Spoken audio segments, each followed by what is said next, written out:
Hi, my name is Diaz, and today on the Phantom G we're going to learn what a studio set is. We're going to learn what they're used for and also how to create and edit our own. So let's begin.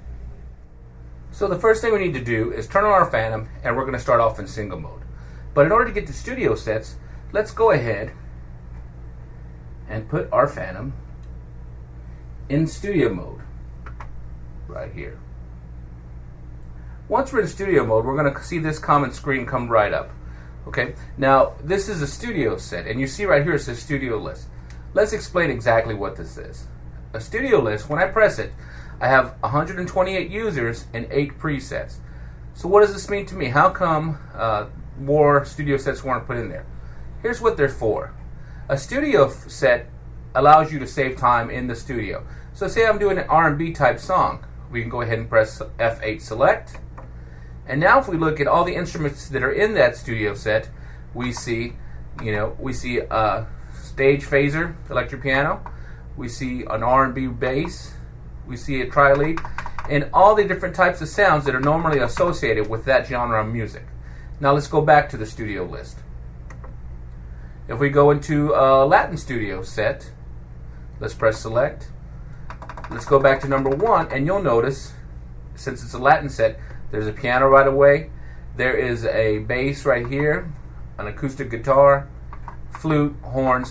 So you get the picture. A studio set is designed to save you time in the studio. So what this allows you to do is say, hey, what I normally like to make my own songs, I tend to use some of the same sounds. So this will save me time. Now I have 128 users, so that means I have an opportunity to program all my favorites right here.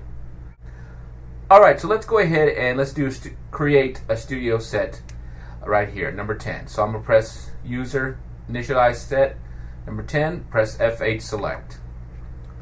Now that's here, you're going to see it's all pianos. Okay. Well, first we need to decide what kind of instruments do we like to use. I know a lot of times when I like to do R&B tracks, I tend to go to number 2 and I put my bass in number 2. And this is because in the general MIDI specs, bass is always on number 2, but it's your song, it's your studio set, you can put it wherever you want. But I know personally I use number 2. So let's go to preset, let's go to patch list, press F1, and I'll go ahead and cursor down F2 to my bass section. I'm going to choose the synth bass section.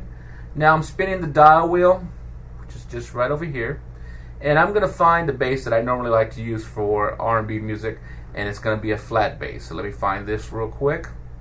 Flat bass. Great, now that is there. Now normally I like to use a nice electric piano, so let's go to number 3 now, and I just use my cursor, and I'm on number 3. Now let's go F1 patch list, electric piano category, and I like to use the pure EP, number 80. So press F8 select. Now I have that there. Let's go to number 10, drums. So now I have my drums here, number 10, and that, like I said, that's just because in general MIDI, drums is always on 10, and that's just from the old days. You can change it however you want.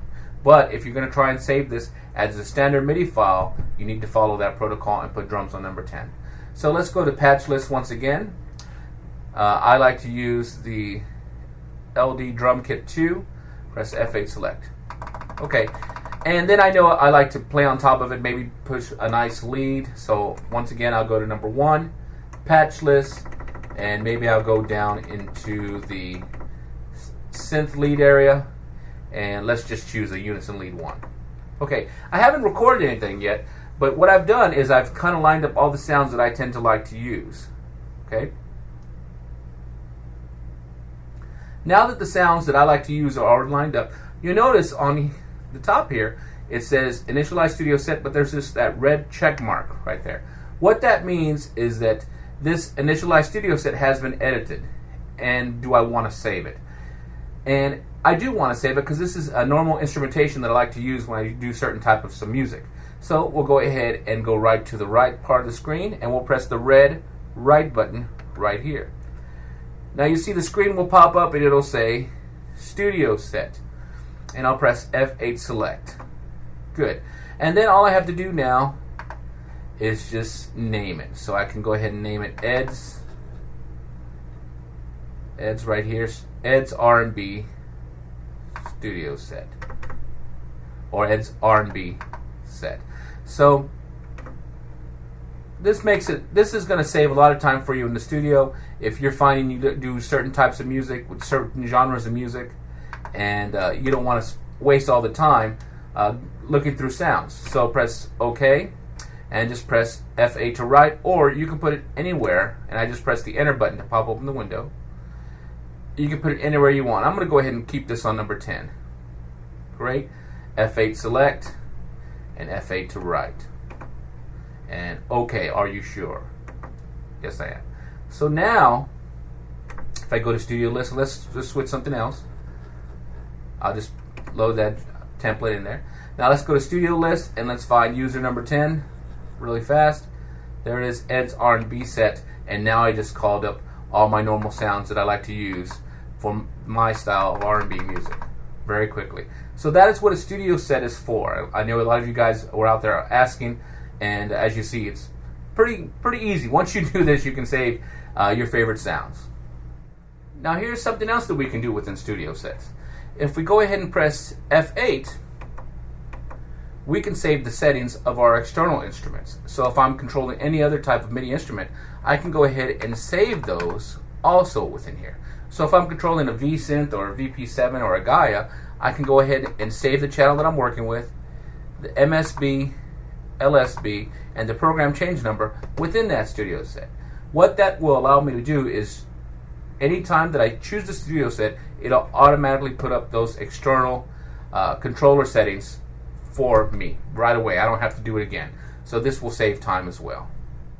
As you can see, creating your own studio sets is very easy in the Fantom G. It doesn't take any time at all. So don't be afraid to go in there and edit and create your own specific studio sets. Remember, the goal of studio sets is to save you time in the studio when you're working with a specific artist and or specific genres. Okay, we don't want to let choosing sounds get in the way when creativity strikes. So create your own studio sets and save them within your project in the Fantom G. Within the Fantom G, you have 128 user studio sets available to you. So don't be afraid, you're not going to run out. Okay? You guys take care, and thanks again for watching.